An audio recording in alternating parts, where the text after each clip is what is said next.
দিয়ে আখিরি জামানার নবী মুহাম্মদ আরবি সাল্লাল্লাহু আলাইহি ওয়াসাল্লামের উম্মত করে দুনিয়াতে প্রেরণ করেন।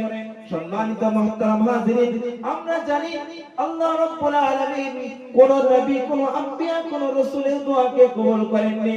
হযরত একমাত্র আর শুধুমাত্র হযরত ঈসা আলাইহিস সালাতু ওয়াস সালামের দোয়া কবুল করেছিলেন।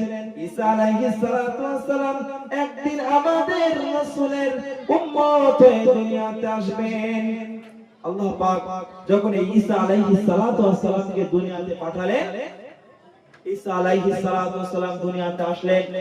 দীর্ঘ 900 বছর, 950 বছর দিনের দাওয়াত দিয়েছে যে লা ইলাহা ইল্লাল্লাহ, একমাত্র আর শুধুমাত্র আল্লাহকে তোমরা প্রভু বলে স্বীকার করে নাও।